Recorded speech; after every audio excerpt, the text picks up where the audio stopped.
Today, I'm smoking one of the meats to help me to lose over 100 pounds following a keto-carnivore lifestyle. Stick around and I'll show you how to make it. It's meal prep time. Let's cook this brisket. First thing we're gonna do is trim this brisket. In my opinion, everybody makes entirely too big of a deal out of trimming the brisket. You want a lot of this fat on here because it's gonna protect your meat. My concern, come on over here, is this. It's called the decal, I think.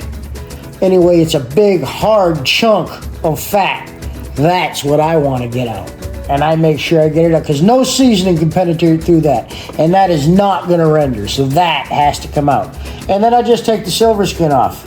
Make the top look neat. Call it good. Trimming a brisket can be tricky. Can also be intimidating. For the most part, you just want to make sure you get rid of all that hard, nasty fat. Everything else will render down. And if it doesn't render down, you just cut it off. Make sure you remove the hard decal fat.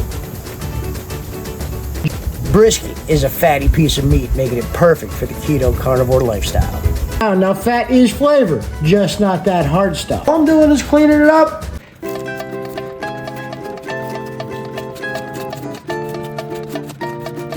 I want it to taste good. So I'm just taking off all the stuff that's going to taste bad. Brisket helped me to lose that 100 pounds. And I'll tell you why. It's a fatty piece of meat. And believe it or not, that's exactly why. Your body runs on fat. I have my body trained to run off of fat rather than sugar. And that is the difference. Cut out a few carbs, replace them with delicious fatty meats. But seriously, the point, you can just go liberally, okay? Because you want to get rid of some of this nastiness that, you know, the packaging did it. You see this? Come on over here. That's a vein. Just want to make sure you get that stuff out. You don't want to eat that. That'd be nasty. As you can see, I just cut the decal basically out of both sides. I didn't want to cut it all the way off, or I would have ended up separating it. From there, slice it. We want to salt. Always start with your salt base. And you see how now I can get in there.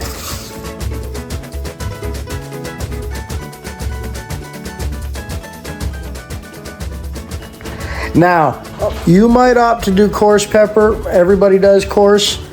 I have to do ground. I have some, my wife has some pepper allergies, but she can handle the ground black pepper. She can't handle the coarse. My go-to basics are salt, pepper, and garlic.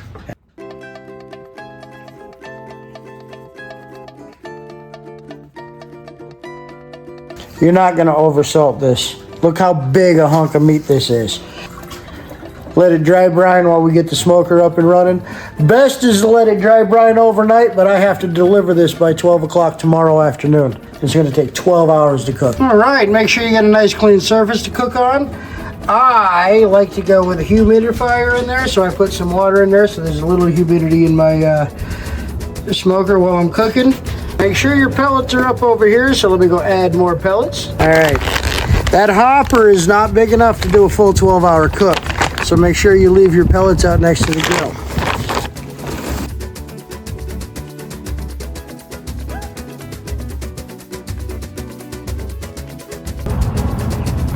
Turn the trigger on. Turn it up to smoke. When it comes up and starts smoking, we're going to move it up to 250. All right, make sure you put your piece of meat there where the smoke's going to come out so that it gets a nice, good aerodynamic. Right underneath the point is where the pellets are, so that's where I put that. I put the point right over the pellets and the flat that way. Looking at cooking, but we're going to look.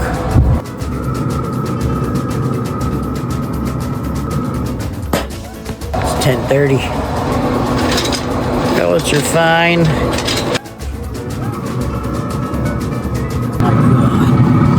The smells coming off are so amazing. All right, that's enough. We gotta shut the lid.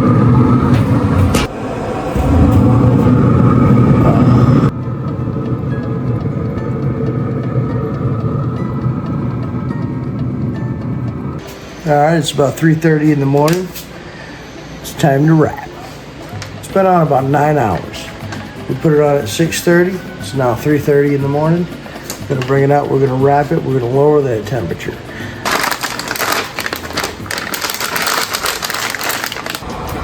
We put this on at 6:30 last night. It's 9:30 the following day.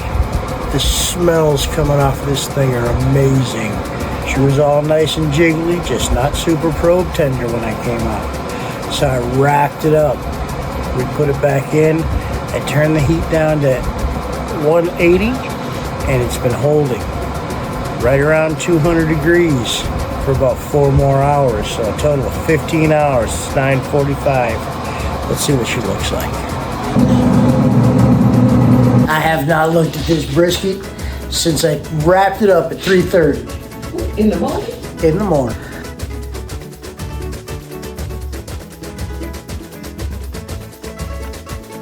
My God. Are you ready? Oops. Looks like I didn't trim enough of the fat cap. Oh well. It's a bit thick, but it adds flavor. It adds moisture. And this isn't a competition brisket, but it's perfect for a home cook. It's juicy and delicious. When you follow a keto diet, your body burns fat rather than sugar for fuel, and that's why it works.